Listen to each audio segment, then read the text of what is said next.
selamat pagi. Kembali lagi bersama saya Agung Surya Gumelar dalam acara Beyond Education Podcast. Podcast yang selalu menemani Anda, aktivitas Anda, hari-hari Anda dimanapun Anda berada. Ada yang di rumah, ada yang sekolah, mungkin ada yang tempat kerja, ada yang dimanapun. Ya, tetap nonton terus channel kami YouTube Beyond Education Podcast. Karena kami selalu sharing-sharing per 2 hari kita akan upload video terbaru tentang motivasi, parenting, coaching, dan juga tentang pendidikan dan juga tentang Q&A. Untuk sesi Q&A ini khusus dipersembahkan untuk masyarakat yang ingin bertanya, silakan langsung di link deskripsi di bawah, di link deskripsi channel ini ya. Ada di situ link deskripsinya, ada WA-nya, ada Telegramnya, ada juga link untuk melihat atau membaca artikel. Silakan diklik saja satu persatu, dan ada juga link untuk bertanya yaitu link Gmail. Silakan bertanya. Pertanyaannya terserah Anda, atau misalnya pertanyaan bisa disesuaikan ya dengan permasalahan Anda yang sekarang Anda alami. Tinggal email saja, nanti kita akan bahas dan kita akan balas untuk pertanyaannya. Nah, dan bentuk pembahasan pertanyaannya itu kita menggunakan YouTube ya. Jadi permasalahan Anda nanti akan dijadikan sebuah konten. Nah, itulah jadi pembahasannya, kita akan langsung bersama-sama dan bareng-bareng untuk membahasnya seperti itu. Ya, dan jangan lupa kalau misalnya ada yang tidak suka nonton YouTube, bukan tidak suka, yang lebih tepatnya tidak sempat untuk nonton YouTube, silakan bisa didengarkan langsung di radio online, yaitu di Spotify untuk Android, biasanya pengguna user Android, atau di Apple Podcast, Apple Music untuk pengguna iPhone. Ya, seperti itu. Search saja dengan kata kunci Beyond Education Podcast, maka teman-teman semuanya sudah bisa mendapatkan informasi yang berupa suaranya saja di radio online. Ya, seperti itu. Jadi sambil nyetir, sambil jalan, sambil mengerjakan masak atau apa gitu, tetap bisa tetap mendengarkan, tidak harus melihat YouTube saja, seperti itu. Baik, pagi hari ini bersama dengan Pak Doni. Halo teman-teman semuanya, gimana Gong? Aduh, sehat Pak? Alhamdulillah, selalu sehat. Sebentar lagi kita akan ini apa ya? Pamen 17 Agustus. Oh iya, bentar lagi ya. Ada acara apa nih 17 Agustus? Lagi lomba. Lomba lagi ya. Dari dulu kan kita lomba, kerupuk. Ya, itu kan kayak budaya-budaya makan kerupuk. Iya. No?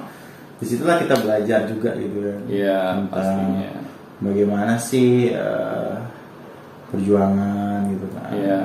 Dan bagaimana sejarah-sejarah pahlawan kita terlebih dahulu.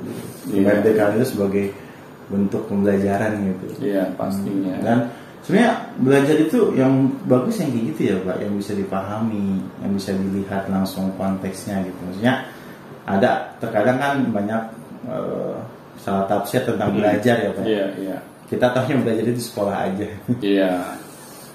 Anak belajar gitu kan, anak dia belajar itu sekolah aja gitu. Benar. Terus kalau mereka di luar sekolah, mereka nggak belajar ceritanya. Nah itu. Padahal ketika 17-an, momen-momen besar kayak misalnya ada momen hari raya, itu bisa jadi pembelajaran juga gitu. Iya, benar. Jadi kita kayaknya seru nih kita lihat bahas tentang paradigma belajar itu harus seperti apa sih? Iya, benar Gung. Jadi selama ini kan kalau kita ini ya mendengar kata belajar gitu, selalu kita kaitkan belajar itu hanya sekedar mengumpulkan sebanyak mungkin informasi ke dalam pikiran kita. Iya, anak-anak SD, SMP, SMA. Nah, seperti itu. Iya. Dan akhirnya apa yang kita pelajari ini tidak akan memberikan dampak di masa depan. Karena apa? Karena kalau kita hanya sekedar menjejalkan banyak informasi ke dalam pikiran kita, sedangkan kita tahu yang namanya manusia itu gampang lupa. Jadi apa yang kita pelajari di zaman sekolah itu, pastinya kita akan lupakan di masa depan. Jadi belajar untuk melupakan. Karena kita sebatas hanya menghafal. Iya, membaca informasi. Benar. Gitu ya. Dan yang kita fokuskan dari apa yang kita pelajari ini untuk sekedar mencari nilai. Iya sih, kebanyakan begitu sih. Benar. Kalau nilai yang kita targetkan itu sudah kita dapatkan, ya sudah. Apa yang kita pelajari ini otomatis kita lupakan. Jadi ketika nilai itu sudah dapat, udah belajar itu selesai. Nah itu. Begitu. Padahal nggak bisa begitu. Ya? Nggak bisa kayak gitu. Jadi buat apa kita belajar bertahun-tahun lamanya di bangku sekolah? Kalau apa yang kita pelajari ini untuk kita lupakan. bener. Pernah nggak kita memikirkan hal ini gitu di Iya. dunia pendidikan? Buat ya maksudnya ya kita juga sering merasa kan udah gede dulu kenapa sih kita belajar ini gitu. Manfaatnya apa sih gitu kan. Bingung kan kita juga disuruh belajar ini belajar itu nggak kepake gitu. Nah itu ya ini deh ya saya mengingat ya waktu di zaman dulu SD gitu. Pertama kalinya saya belajar matematika gitu kan. Saya bingung gitu. Kenapa sih saya harus bagus gitu di pelajaran matematika? Saya nggak begitu menyukainya. Nah, tetapi guru kan nggak bisa menjelaskan mengapa pentingnya belajar matematika. Ya sudah, kamu ini kan pelajar. Ya sudah, kamu pelajari apa yang harus kamu pelajari dari apa yang saya berikan. Terkesan memaksa ya. Nah itu, kalau enggak nilai kamu jelek, kamu nggak naik. Lulus gitu. Nah, gitu kan. Gitu doang kancamannya. Akhirnya kan saya jadi bingung gitu. Waduh, ini kenapa sih kok belajar gini amat gitu. Iya. Padahal kan belajar katanya untuk apa yang kita dapat petik di masa depan manfaatnya. Iya. Nah, tetapi saya melihat ini apa manfaatnya gitu. Mengapa nilai saya harus bagus? Nah, di sini kan akhirnya saya nggak menemukan jawabannya. Jadi bagaimana saya mau bersusah payah untuk mempelajarinya, Gung.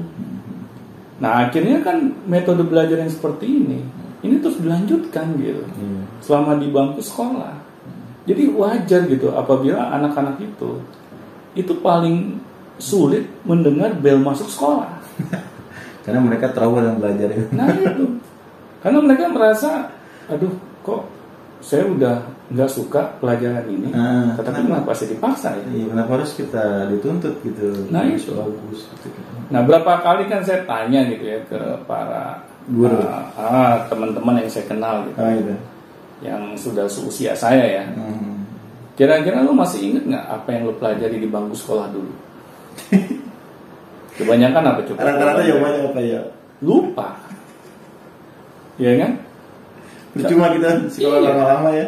Paling yang mereka ingat ya pelajaran matematika itu juga yang mereka ingat ya tambah-tambahan, kali-kalian, hitung-hitungan, kan? Bagi-bagian kan itu yang kita pakai untuk seterusnya gitu. Nah terus ya yang mereka ingat juga pelajaran bahasa. Ya, bahasa yang kita pakai. Karena bahasa itu ya terus kita gunakan sampai saat ini, gitu kan. Jadi apa yang mereka ingat itu, apa yang mereka masih amalkan sampai saat ini. Pasti. Nah, tetapi yang sudah mereka tidak amalkan, ya, yang tidak mereka praktekkan, ya sudah. Itu berarti kita belajar sia-sia dong, Pak. Benar. Nah, jadi kan bagaimana nih kita bisa mengamalkan atau mempraktekkan ilmu yang kita pelajari kalau kita tidak pahami. Bayangin aja deh, sekarang kan banyak nih kayak kursus matematika di luar sana, ya. Metode belajar mereka itu bukan mengasah logika, tapi hanya menghafalkan rumus. Iya, fast, cara cepat. Nah, gitu ya. Bayangin loh, pelajaran matematika dengan metode menghafal, bukan memahami. Kan seharusnya matematika ini mengasah logika, tetapi belajar matematika kalau metodenya hanya menghafal, ya kan sudah bisa dipastikan yang namanya daya ingat manusia itu terbatas. Kadang juga bisa menurun ketika sakit, atau misalnya bisa agak-agak lupa lah gitu. Benar, wajar kok manusia itu ya memang di agama pun juga disebutkan tempatnya lupa gitu kan. Nah, kalau cara belajar kita hanya sekedar menghafal, apalagi yang kita hafalkan ini bukan hal yang kita suka. Wah, itu mungkin berat lagi. Nah itu, makin berat lagi. Siksa banget gitu. Benar. Kayak saya dulu disuruh menghafal apa namanya, yang di pelajaran kimia tuh. Ini apa? Senyawa. Nah itu tuh ya kayak ini. Misalnya ya. Gitu ya. Itu kan banyak banget tuh. Yang harus kita hafalkan. 38. Iya benar. Akhirnya kan kenapa kita mau ngafalin? Ya karena sudah mendekati waktu ujian. Iya, mau. Kalau kita nggak hafal ya sudah, nilai kita bisa dipastikan hancur gitu kan.